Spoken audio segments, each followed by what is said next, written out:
This is Guat, continuing from my first interview, where I explained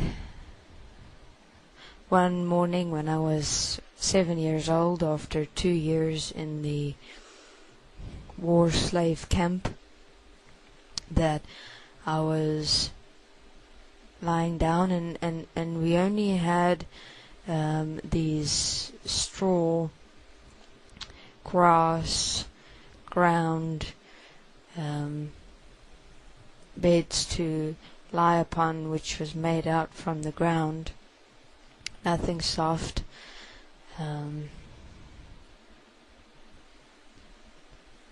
And they'd given me too much of that ointment stuff, which they did every day, but only underneath the nose and underneath the eyes, where everything stops inside you, and they can say only one word, and then you will do a particular specific action, like what happened to me when they spoke one word and I shot another child. I had to do that to prove my allegiance,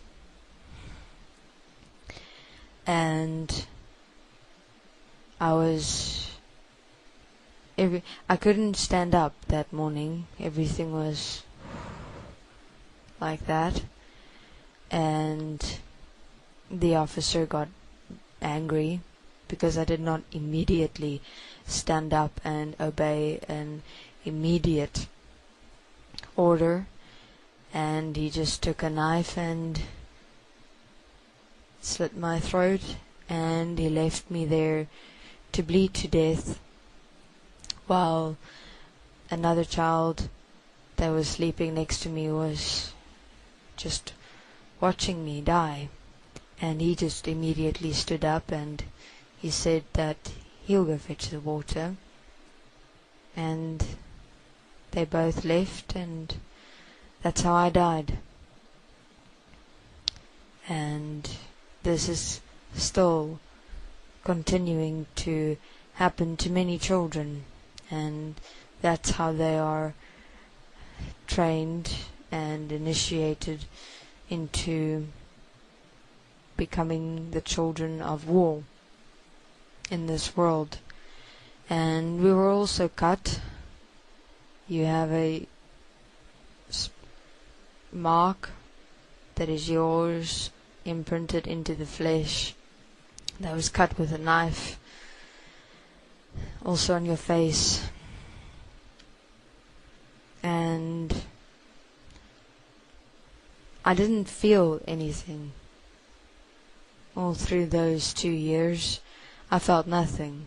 There was nothing inside me. Only sometimes when I would wake up in the evenings and it would feel like I'm coming back from something, and then memories would start coming back from what I did, but it's like I didn't do that. It wasn't me that did it. It was memories from another time, another person. They made children that was with me, and also myself that was young, 5, 6, 7. The eldest were 9 or 10.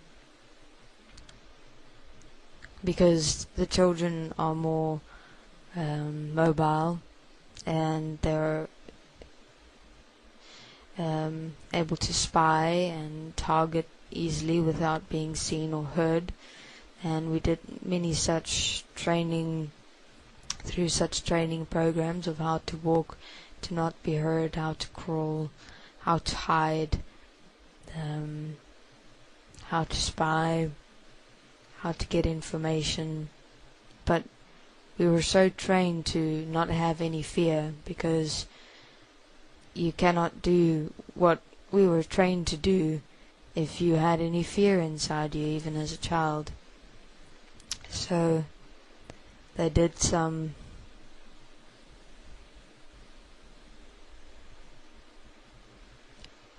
frightening stuff to us to break that barrier of fear inside of us, more than one could perceive the mind to handle, but it does. And then you break and everything stops inside of you with both the ointment that they put on us, and then you're just empty. There's nothing.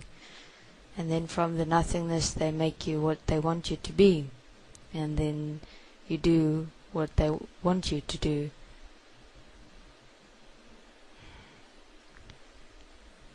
And this is what is currently happening to children within this world. And most of it is not even known, because these beings that kidnap children and take children and initiate them into becoming children of war are government-sponsored militant groups that work underground. They do have affiliations with governments, and it's because this world has gotten to a stage where it is so completely, entirely out of control that governments will use any and all means to protect themselves.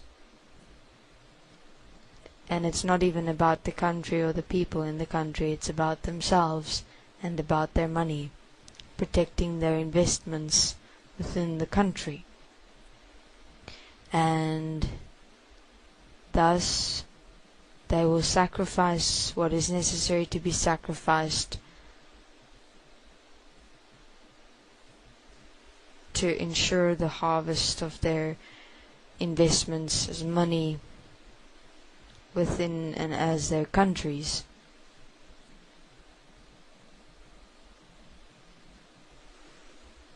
Alright, my name is Guat, and that was my experience, how I died, and what happened to me as a child war slave. Thank you.